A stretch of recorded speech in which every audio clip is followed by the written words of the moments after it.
Assalamualaikum warahmatullahi wabarakatuh.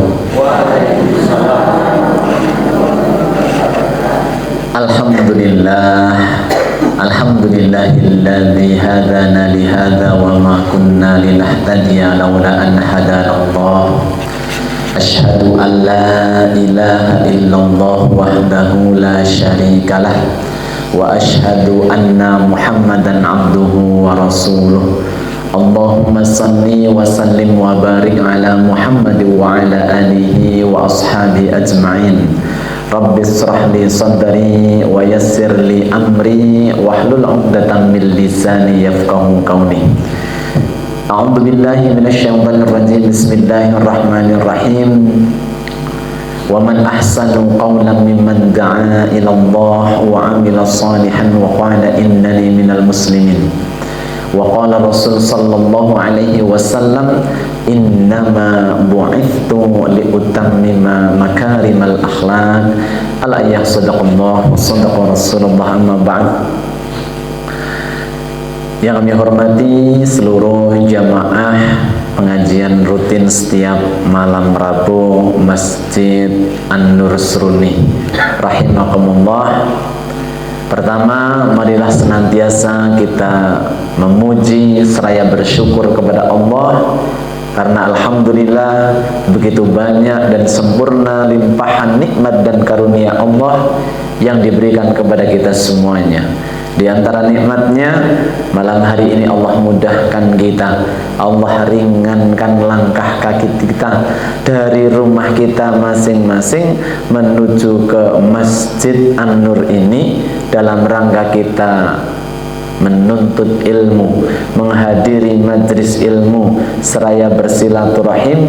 Mudah-mudahan kesyukuran kita terhadap nikmat yang agung ini menjadi sebab Allah menambah terus nikmatnya kepada kita semuanya. Salawat dan juga salam semoga senantiasa tercurah limpahkan kepada junjungan kita Rasulullah Muhammad sallallahu alaihi wasallam beserta keluarga, para sahabat, para tabi'in, tabi'ut tabi'in. Mudah-mudahan kita semuanya termasuk di dalamnya yang mendapatkan pertolongan dan syafaatnya kelak di yaumul qiyamah.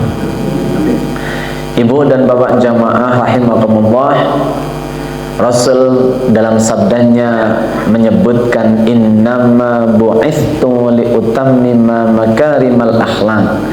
Sesungguhnya aku, kata baginda Nabi, diutus oleh Allah, melainkan diutusnya itu untuk menyempurnakan akhlak. Maka insya Allah malam hari ini kita akan membahas akhlak yang dengan akhlak tersebut yang dilandasi iman tentunya. Karena mohon maaf, akhlak yang baik ketika tidak dilandasi iman ini tidak memiliki nilai di hadapan Allah.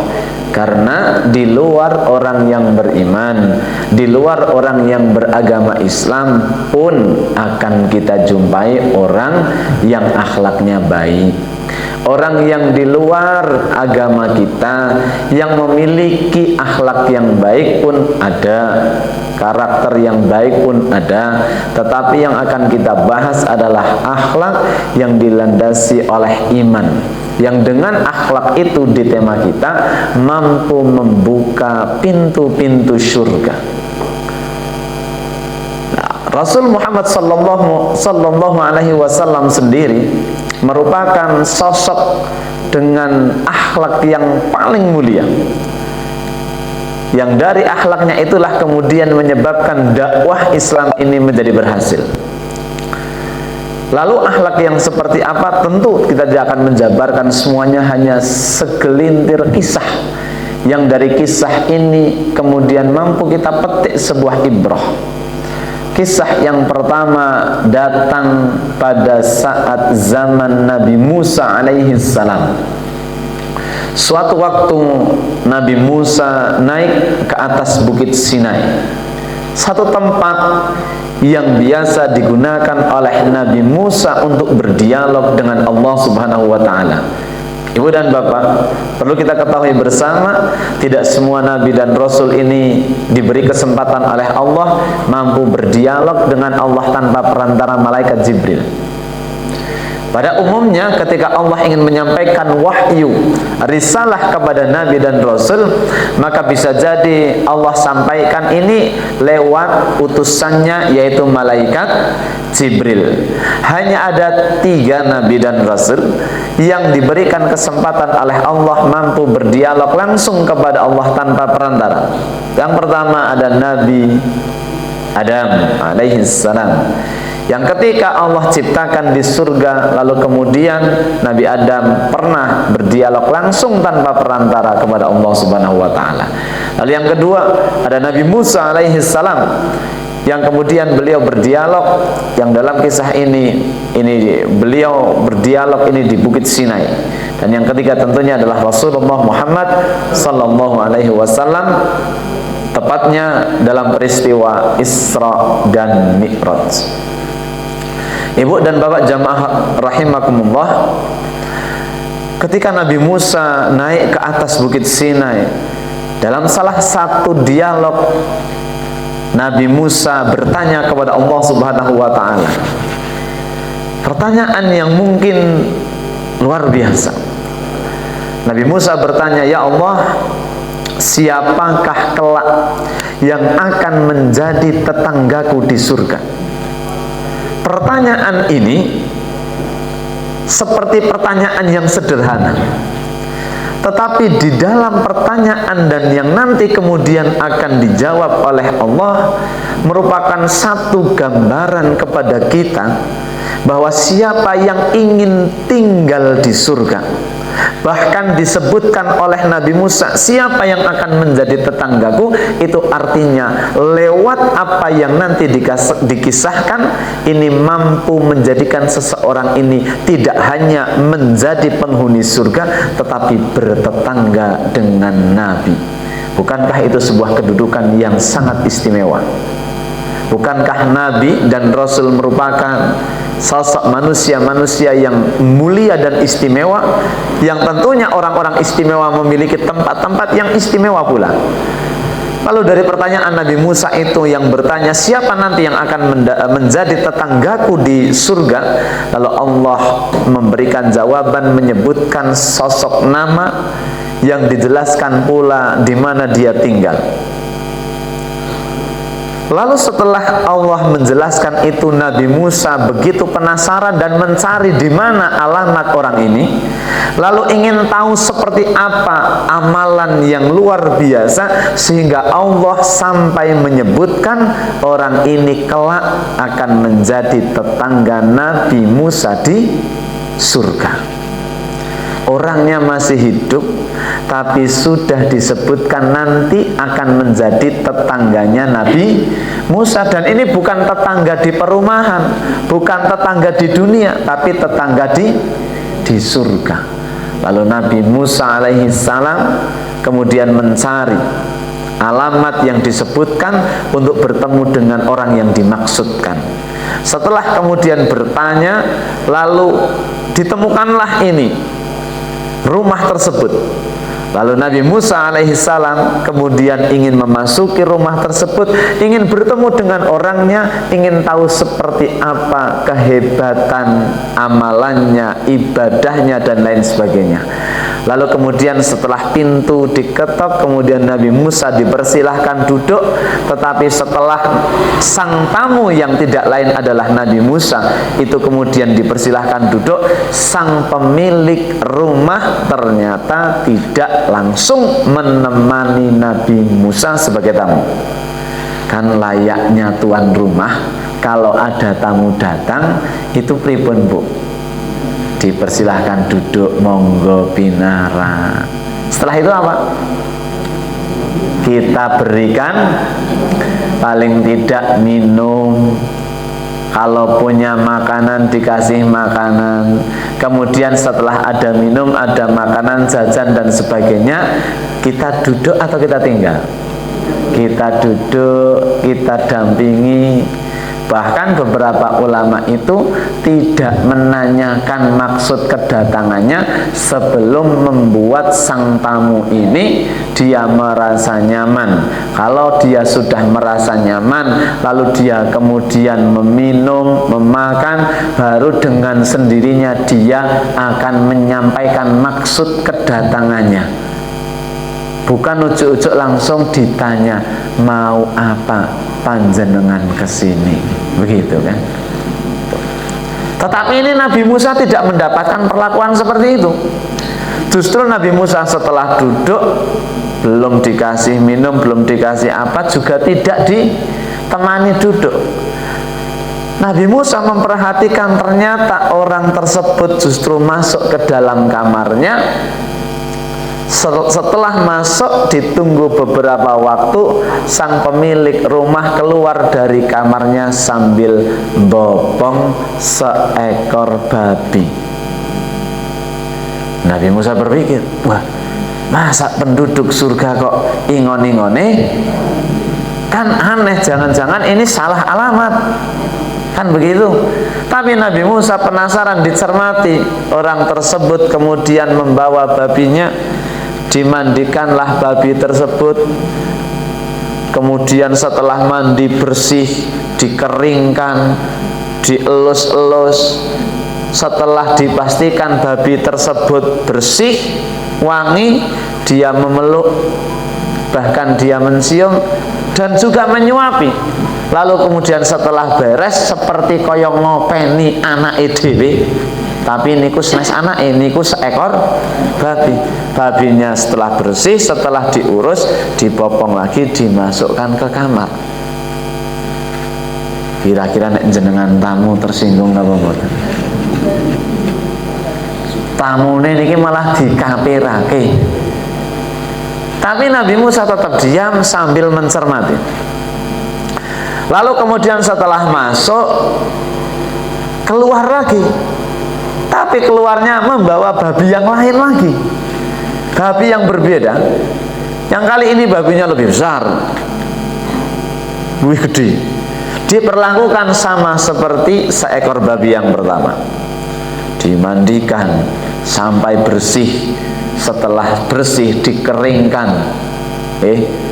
Mungkin kalau sekarang seperti yang punya peliharaan kucing yang bagus begitu kan ya, dimandikan, disamponi, dianduki, di hair dryer, ya, disayang-sayang begitu. Setelah itu bersih beres seperti yang pertama, dipopong lagi, dimasukkan. Setelah selesai, kemudian sang pemilik rumah mengganti bajunya karena tentu basah. Lalu kemudian setelah beres, baru menjamu tamunya yang tidak lain adalah Nabi Musa. Dipersilahkan dan sebagainya. Kemudian Nabi Musa bertanya, apa agamamu wahai saudaraku? Kenapa ditanya agama? Karena Nabi Musa penasaran. Allah menyebut penghuni surga yang tentunya tidak mungkin masuk surga jika agamanya selain agama Islam. Karena hanya Islamlah satu-satunya agama yang diridhoi oleh Allah. Innad dina indallahil Islam. Sesungguhnya satu-satunya agama yang diridhoi oleh Allah adalah agama Islam. Maka Nabi Musa penasaran, kok yang dipelihara seekor babi? Maka ditanya, apa agamamu, Mas? Maka dia menjawab, agamaku adalah tauhid. Lalu kenapa engkau memelihara babi sedang agamamu adalah agama tauhid, agama Islam? Lalu sang pemilik rumah tersebut menjelaskan, wahai tamuku. Dia nggak tahu kan yang datang adalah Nabi Musa. Sesungguhnya 2 ekor babi yang baru saja saya mandikan, saya rawat, saya beri makan dan lain sebagainya, yang Anda juga melihat apa yang saya lakukan, sesungguhnya 2 ekor babi itu adalah ayah dan ibu saya. Dia mengkisahkan ternyata pernah suatu waktu kedua orang tuanya melakukan satu kesalahan, satu kemaksiatan yang menjadikan Allah murka. Lalu dengan murka Allah ini dilaknatlah dan berubah wujudnya dari manusia menjadi seekor babi. Lalu sang anak yang tidak lain pemilik rumah menjelaskan, biarlah kemaksiatan itu urusan orang tuaku dengan Allah, tapi urusanku dengan orang tuaku adalah kewajibanku berbakti. Sekalipun orang tuaku sudah berubah wujudnya menjadi seekor babi, tapi sejatinya keduanya adalah orang tua. Maka seorang anak sudah sewajibnya untuk memberikan baktinya. Begitu dahsyatnya. Hari ini di mana tempat ada kita temukan seorang anak yang ketika menjumpai kedua orang tua atau salah satu dari orang tuanya yang sampai usia lanjut, yang di usia lanjut disebutkan dalam Al-Quran dia akan kembali seperti sosok anak kecil yang harus dirawat, makan harus diambilkan, mandi kadang dimandikan, bahkan wonsewu buang air pun kadang juga seperti seorang bayi. Tapi tidak semua anak mampu melakukan itu. Bahkan ada yang, mohon maaf, mungkin karena kesibukannya dan sebagainya, yang pada intinya justru malah kadang-kadang memberikan kepada perawat, begitulah. Tidak salah sebetulnya, tidak salah ketika kita harus menyewa, membayar perawat dan sebagainya untuk ngopeni, tidak salah. Tetapi jangan sampai yang kita lakukan itu hanya menghindari agar kita tidak merasa direpoti. Tetapi dalam kisah ini Nabi Musa tertegun pantas, kemudian di Bukit Sinai Allah membalas pertanyaan Nabi Musa yang ditanya siapa yang akan menjadi tetangganya nanti di surga.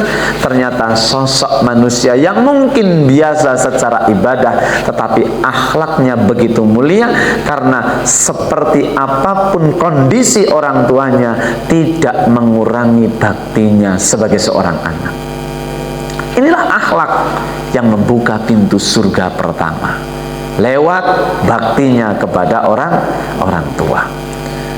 Makanya di dalam Quran surat Al-Isra, ketika Allah menyebutkan bagaimana seharusnya seseorang itu berbakti kepada orang tua, wa qadara rabbuka alla ta'budu illa iyyah wa bil walidaini ihsana.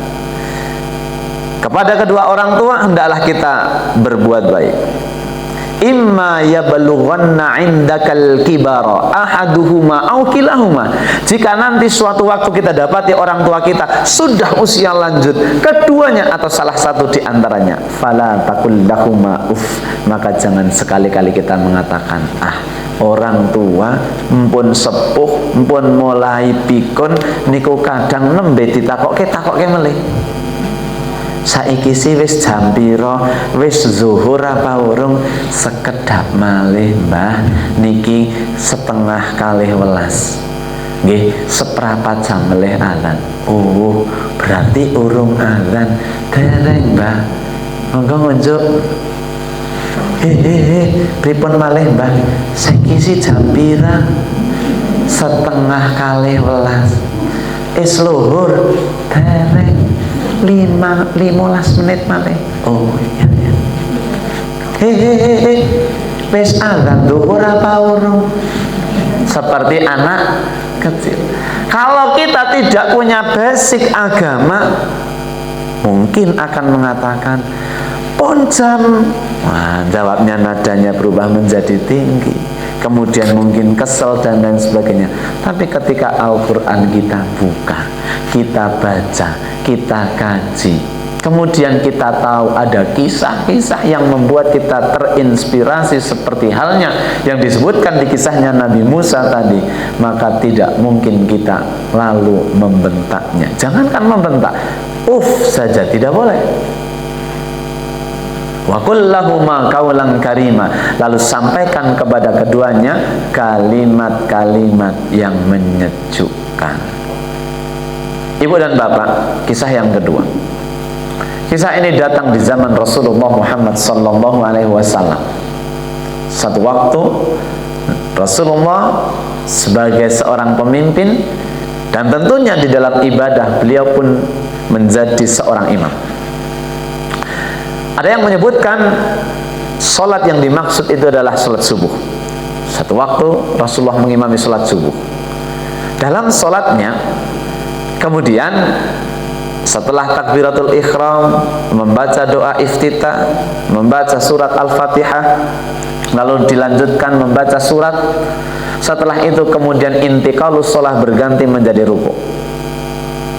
Di dalam tarjih disebutkan seseorang makmum yang mengikuti imam, dia akan mendapatkan rakaat imam jika seorang makmum itu dia mendapatkan rukuknya imam, maka dia tidak masbuk, tidak ketinggalan. Dia akan kategori makmum masbuk manakala dia tidak mendapati rukuknya imam, sekalipun sang makmum belum sempurna membaca surat Al-Fatihah. Jadi misal kita makmum, kita mengejar sholat jamaah, imamnya begitu kita takbir baru nyebut ayat terakhir, walan yakun lahu kufuwan ahad. Makmum kita kan baru bismillahirrahmanirrahim, alhamdulillah, sudah Allahu Akbar. Padahal ada satu landasan yang menyebutkan tidaklah dia disebut mendapatkan rakaat sholat kecuali dia membaca surat Al-Fatihah. Maka di sini kemudian ada beberapa pendapat. Apakah wajib kita membaca surat Al-Fatihah dalam sholat kita? Wajib nomor. Kalau kita sholat berjamaah mengikuti imam, apakah kita ikut membaca surat Al-Fatihah? Ikut nomor. Napa mirengaken mawon, niroake, napa maca dewi-dewi. Imam kan baca nih, kita mendengarkan. Napa mendengarkan juk niroke, napa maca dewi-dewi sing pundi? Mendengarkan berarti mboten maca. Padahal disebut dia mendapat sholat kalau dia membaca Al-Fatihah. Di sini pentingnya kemudian kita sinau. Dalam tarjih itu disebutkan, kalau kita merujuk kepada beberapa pendapat ulama, memang ada yang berpendapat sekalipun imam membaca Al-Fatihah baik dalam jamaah jahar yang keras atau sir, zuhur, asar, maka sebagai seorang makmum dia tetap harus membaca surat Al-Fatihah. Ini yang pernah disebutkan sebagai pandangan dari seorang Imam Syafi'i. Ini berpendapat sekalipun makmum ini sekalipun imam baca atau tidak baca, sir atau jahar, makmum tetap baca. Imam Malik ini cukup kemudian dia menirukan apa yang dibaca oleh imam. Alhamdulillahirabbil alamin, makmumnya alhamdulillah. Ar-Rahmanir-Rahim, Ar-Rahmanir-Rahim. Ia mendengarkan lalu dia kemudian menirukan. Imam Hanafi nanti berbeda lagi. Beliau berpendapat asal kita sebagai makmum baik di sholat jahar maupun sir tidak membaca Al-Fatihah pun kita tetap masuk kategori sholat karena bacaan imam itu mengcover bacaan makmum. Kemudian juga pendapat tersebut dikuatkan bahwa fa'idza quri'al Qur'an fastami'u lahu. Jika dibacakan ayat-ayat Al-Quran maka dengarkan. Maka pendapat Imam Hanafi, sekalipun sang imam membaca kemudian makmum tidak membaca, hanya mendengarkan saja juga masuk. Jadi masing-masing punya dasar.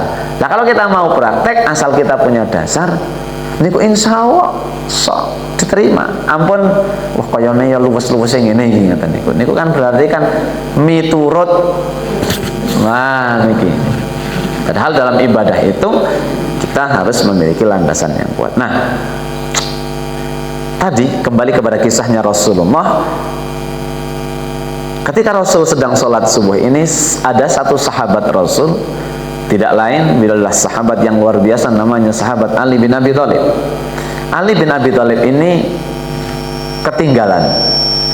Jadi kalau kita mungkin pernah mengalami posisi qomat, kita masih di perjalanan, berarti memungkinkan kita tidak menjumpai takbiratul ihramnya imam, karena qomat tasih teng dalan tur daleme rada adoh. Nek daleme niku mriku insya Allah aman, niku mung jajaran kalih masjid. Tapi nek yang agak jauh sana kan qomat. Prediksine kowe tekan kono ki pas suratan ki. Ya nek surate dawa, nek surate cendhek ya ngalamat ketinggalan sak rokangan. Nah, Ali ini begitu dengar qomat ibaratnya dia mau mengejar. Tapi di tengah dia berusaha mengejar sholat jamaah, dia jumpai sahabat Ali di tengah perjalanan itu. Ternyata ada seorang yang tua yang otomatis jalannya sudah tidak cepat lagi. Bahkan disebutkan orang tua tersebut jalannya sudah menggunakan teken atau tongkat. Mau disalib wong tua, ditunggu mburine ketinggalan sholat, dilema kan. Lalu Ali tentu seorang sahabat yang tentu dididik oleh Rasulullah, maka Ali mengutamakan adab dan akhlak. Secara ego pengen jamaahnya tidak ketinggalan, tapi dalam konteks dia sedang mengejar jamaah, ada orang tua yang jalan di jalan yang sama, yang kalau akhlak Islam diterapkan nggak bagus, nggak luwes, rasopan, nek disalib. Maka Ali kemudian berjalan di belakangnya. Ternyata setelah ditunggu dengan sangat sabar, tuyuk, walah jan ora banter-banter ngoten niku nggih. Begitu sampai di musola Masjid An-Nur, umpamanya jalannya dari selatan utara sini. Orang tuanya tadi ternyata nggak ikut jamaah, dia bablas ngalor mriko. Ternyata orang sepuh niku orang Yahudi. Nek jenengan sing dados jamaah tiwas pun nunggu saking kidul mboten disalib, tekan mriki ra melu jamaah. Kira-kira pripun, Pak? Ngerti yo tak salib ket mau, jebul dudu jamaah kene. Tapi tidak dengan Ali. Lalu Ali masuk, kemudian masuk ke posisi Rasulullah sedang rukuk. Ternyata jauh sebelum Ali datang, Rasul itu sudah rukuk. Jadi Rasul itu memanjangkan rukuknya sampai Ali itu dia sampai di dalam masjid, kemudian mengikuti sholat dan bisa rukuk bersama imam, yaitu Rasulullah Muhammad SAW. Dalam penjelasan tadi di awal, Ali dapat rakaat pertama tidak? Dapat apa mboten? Dapat. Nah, otomatis makmum sing ikut dari awal kan batin nek cara kula. Boleh gitu rukuke lawas temen. Nek kaya sing Ali wau kan mboten ngerti. Ngertine rukuk, alhamdulillah rukuk isih. Tapi sing takbiratul ihram niki kan mungkin nek kelase kula batin. Rukuke suwi temen kula keturun imame. Napa malih kan subuh. Sing dadi imam Pak Eri kula imame kan iso kula batin. Kayane mergi imame. Karena lama banget. Singkat cerita, setelah sholat selesai, beberapa makmum yang tidak lain para sahabat Nabi memberanikan diri tanya, ya Rasulullah, kami rasakan tadi rukuknya itu lama banget. Apakah itu bagian dari yang harus kita ikuti? Kerennya para sahabat itu kalau Nabi ibadah kepo, pengen ngerti. Setelah pengen ngerti, nanti suatu hari pengen tiru. Bukan sekedar tanya saja, tapi kalau memang ini adalah bagian dari syariat yang harus dilakukan, maka mereka kepingin ikut mencontoh. Kok rukuknya lama banget? Lalu Nabi menjawab, ketahuilah wahai sahabatku, sesungguhnya dalam rukukku tadi ternyata aku ditahan oleh sayapnya malaikat Jibril. Allah memerintahkan malaikat Jibril, lalu malaikat Jibril memerintahkan untuk membentangkan sayapnya, menahan rukuknya Rasulullah yang disebabkan karena akhlak mulianya Ali, agar Ali tidak ketinggalan sholat. Lebih dahsyatnya lagi, malaikat Jibril juga menjelaskan yang diperintahkan bukan hanya aku, tapi Allah memerintahkan malaikat Mikail untuk menahan agar matahari tidak bergeser. Jadi seakan-akan waktunya ini diberhentikan. Luar biasa. Jadi malaikat Jibril diperintah untuk menahan rukuknya, malaikat Mikail menahan mataharinya. Ibarat jamin niku berarti mandek. Niku kalau saya kemudian membayangkan kisah ini seperti lagi nonton film. Ibu-ibu nonton film nggih. Dalam tengah-tengah nonton film lagi asik-asiknya, ada tamu. Kalau kita buka, kan ketinggalan ini, terus ambil remote, di pause, ceret, temui tamu, setelah itu lanjut lagi putar. Jadi seakan-akan Allah itu memberhentikan waktu, lalu dengan malaikat Jibril menahan rukuknya Rasulullah, itu disebabkan oleh sahabat Ali yang menerapkan akhlak saat ingin mengejar sholat berjamaah. Begitu akhlak yang luar biasa, sampai langit menjadi bergetar dan dua malaikat turun melaksanakan perintah Allah. Lagi-lagi akhlak sungguh luar biasa. Yang ketiga, kalau mau cerita mawon.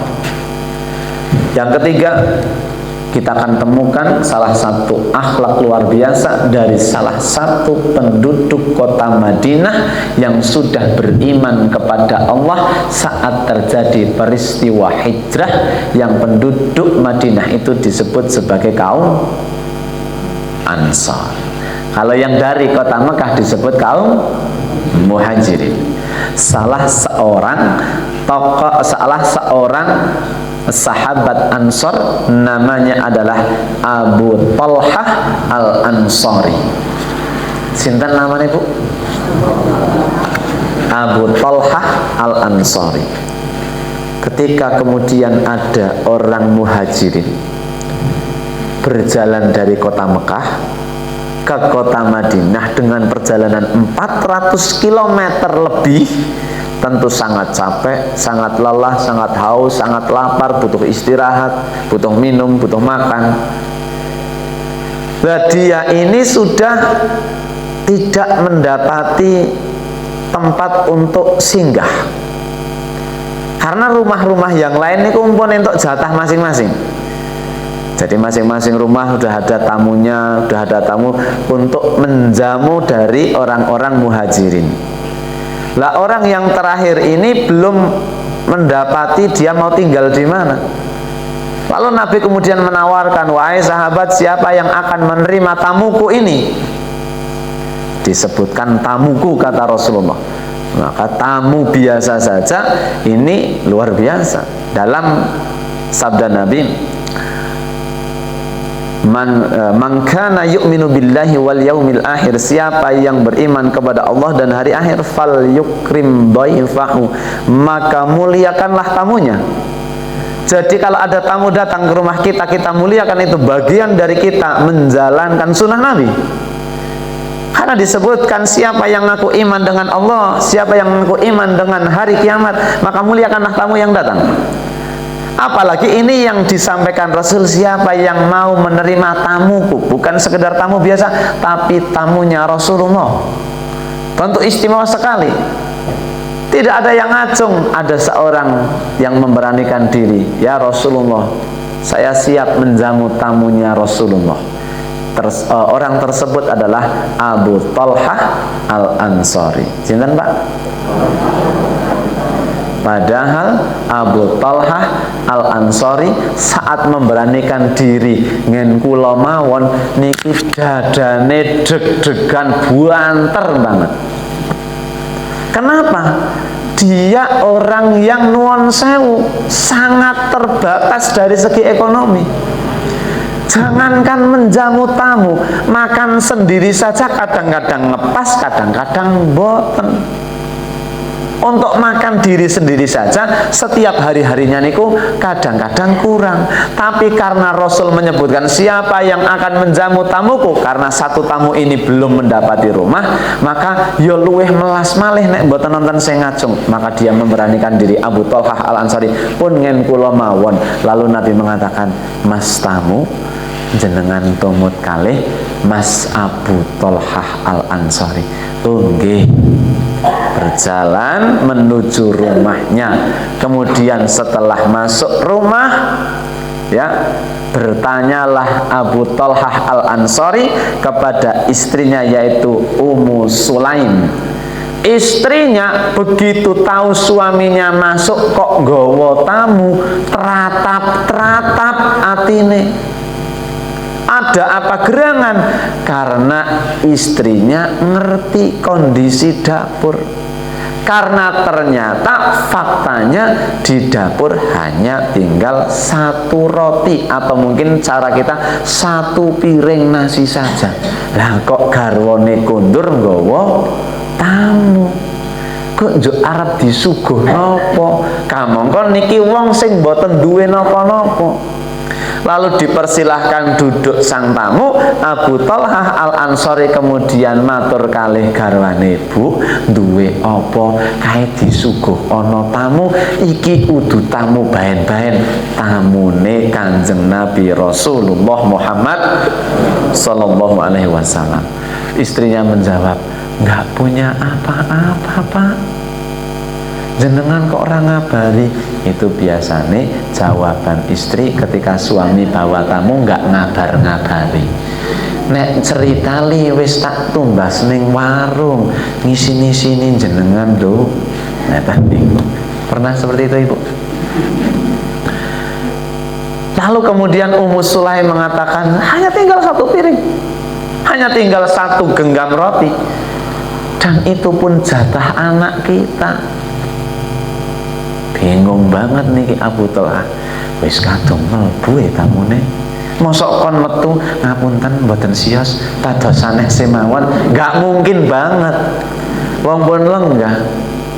Niki pripun niki? Itu harus memecahkan masalah dalam tempo waktu yang sesingkat-singkatnya.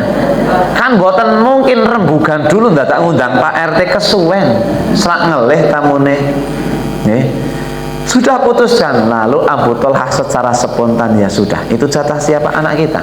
Ya sudah, bobong anake dilelo-lelo ben merem ben kelalen ngeliye. Ummu Sulaim sebagai istri nggak banyak tanya, sami'na wa ata'na, dibobong dilelo-lelo. Kalau ibu yang jadi istrinya, putrane dereng maem, garwane wis dipopong wae Bu, nggo tamu. Jawabnya gimana Bu? Tegel temen, Pak. Naik dewek ki lho Pak. Ummu Sulaim nggak ada debat. Sami'na wa ta'na. Bopong dinyanyikan mungkin kalau ibu-ibu ya. Sampai betul-betul tertidur, lalu kemudian dibaringkan, kemudian sudah aman, sekarang hidangkan. Ketika dihidangkan, monggo Pak, pun monggo diunjuk, monggo didahar, jenengan mesti pol ngelae, pol ngeliye, pun monggo disekecake. Sang tamunya Rasulullah, tentu tamu yang istimewa, tamu yang punya adab. Dia jawab, kula mboten ajeng maem nek mboten kalih jenengan. Padahal nasinya tinggal sepiring. Solusi pertama pun dadi putrane pun merem. Tamune, saya nggak mau makan kalau tidak bersama pemilik rumah. Duh, kijan tamu ngerepoti pancen. Niku nek jamaah Anur sing dadi tuan rumah. Lalu niki pripun niki? Lalu mak ting muncul ide. Mak ide itu ya datang saat genting, itu pertolongan Allah mungkin.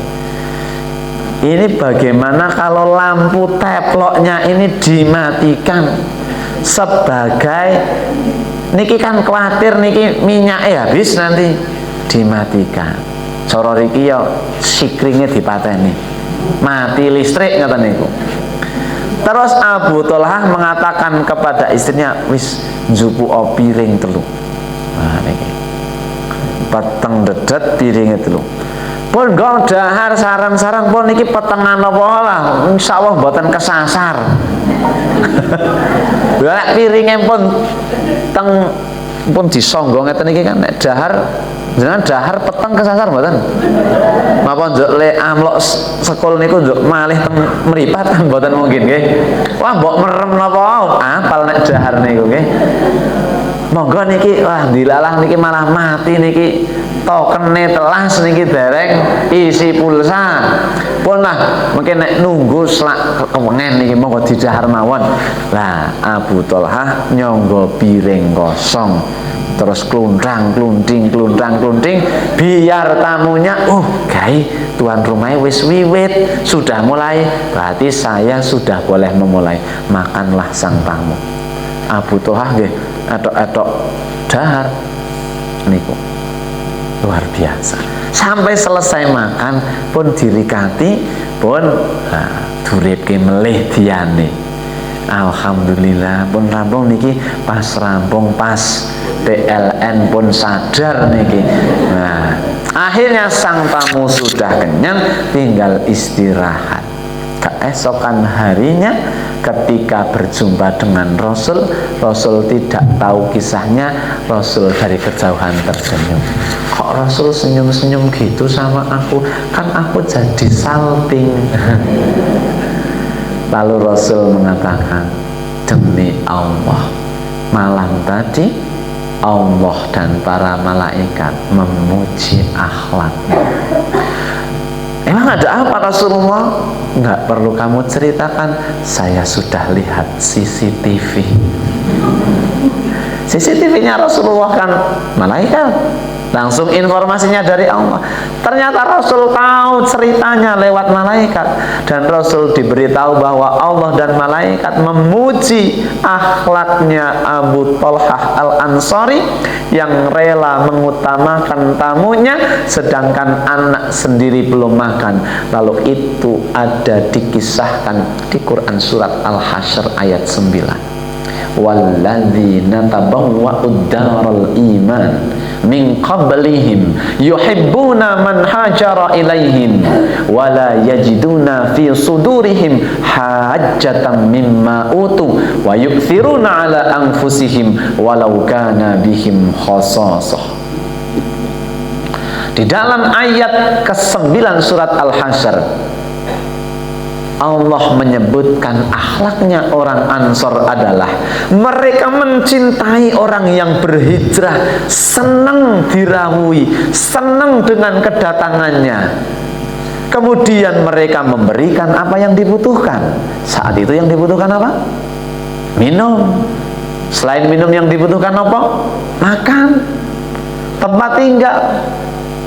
Wala yajiduna fi sudurihim hajatan mimma utu. Mereka tidak punya keinginan apa-apa dalam pemberiannya. Mereka tidak punya maksud apa-apa dalam menjamu, dalam memberi. Bahasa hari ini itu mungkin mereka tidak punya tendensi apa-apa dalam memberikan kebaikan-kebaikan tersebut. Boten ngarep nopo-nopo, enggak pamrih. Abu Talhah Al-Ansori setelah memberikan makanan tadi tidak kemudian ampun kesupen nggih nomor kalih welas, enggak. Tidak ada tendensi apa-apa. Dan lebih luar biasanya lagi, wa yu'thiruna ala anfusihim, mereka mengutamakan tamunya Rasulullah, mereka mengutamakan tamunya Allah daripada diri mereka, persis seperti yang dilakukan Abu Talhah. Walau kana bihim khososah, sekalipun mereka janjane butuh. Tadi yang butuh siapa? Yang belum makan tadi siapa? Apa yang dilakukan? Ditidurkan. Jatahnya anak diberikan siapa? Lalu Allah tutup ayat tersebut dengan kalimat wa may yuqa syuhha nafsihi faulaika humul muflihun. Barang siapa yang Allah jaga dari sifat kikir, Allah lindungi seseorang dari sifat pelit, faulaika humul muflihun, mereka orang-orang yang beruntung. Dan keuntungan yang Allah berikan tidak lain pasti keuntungan dunia dan lebih-lebih keuntungan akhirat.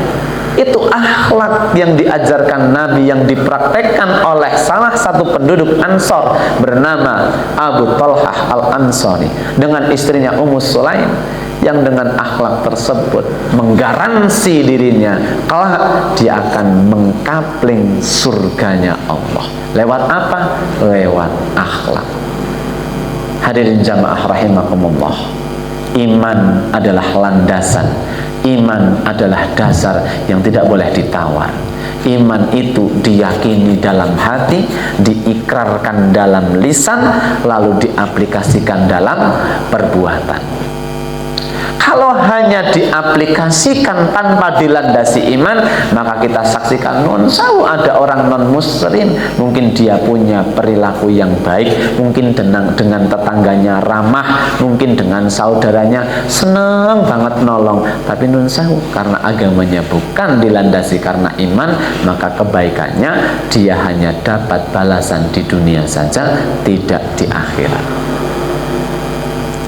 Maka kalau kebaikan itu mau berbalas dunia dan akhirat, kebaikan itu harus dilandasi dengan iman. Maka ampun gumun kalau ada orang mending kae ora Islam po apian banget timbang kae Islam ning pelit. Nggak ada yang mending. Tapi di antara tidak mending, mending itu wong punya iman. Gari dandani mawon menjadi tidak pelit. Karena kadang hari ini itu dicampur-campur, perbandingannya itu nggak sebanding. Kalau bahasa anak mudanya itu bukan apple to apple. Jadi ada orang muslim pelit dibandingkan dengan ada orang non muslim tapi dia dermawan.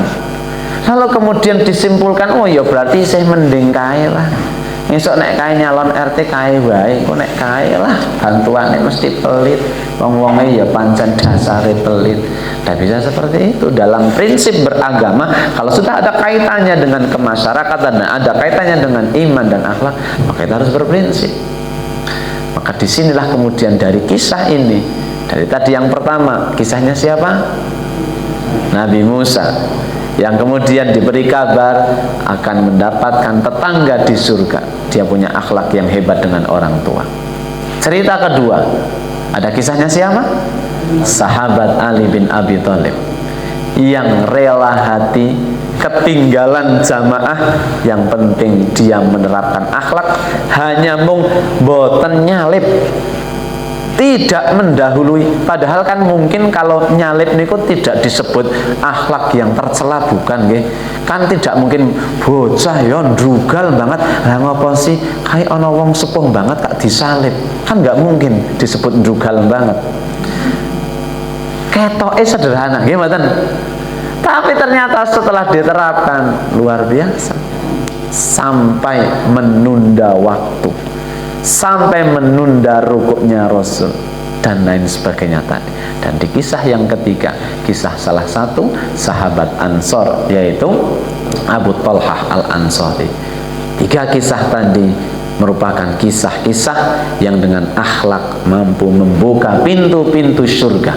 Maka Bapak Ibu, mungkin ibadah kita belum sekhusyuk para ulama, ibadah kita mungkin belum seistiqomah orang-orang yang alim, para sahabat, lebih-lebih para nabi.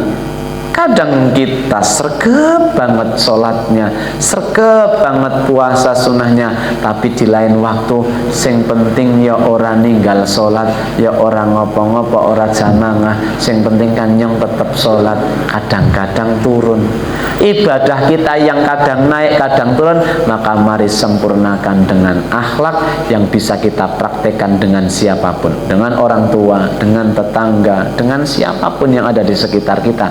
Barangkali suatu waktu nanti akhlak itu yang menjadi sebab yang akan menjadikan kita masuk ke surganya Allah Subhanahu wa ta'ala. Bapak Ibu jamaah rahimakumullah, kiranya hanya itu yang bisa kami sampaikan. Semoga menjadi satu ibrah buat kita untuk bisa kita ambil pelajaran dan kemudian bisa menjadikan diri kita untuk berazam memiliki akhlak yang baik. Banyak tutur kata yang kurang berkenan, tentunya kami memohon ampunan kepada Allah dan mohon maaf kepada para jamaah semuanya. Semoga semua bisa mengampuni dan memaafkan, dan semoga apa yang kita bahas dan kita kaji malam hari ini memberikan kebermanfaatan kepada kita semuanya. Kami akhiri, nasrun minallah wa fathun qarib, hadanallah wa iyyakum ajma'in. Assalamualaikum warahmatullahi wabarakatuh. Waalaikumsalam warahmatullahi wabarakatuh.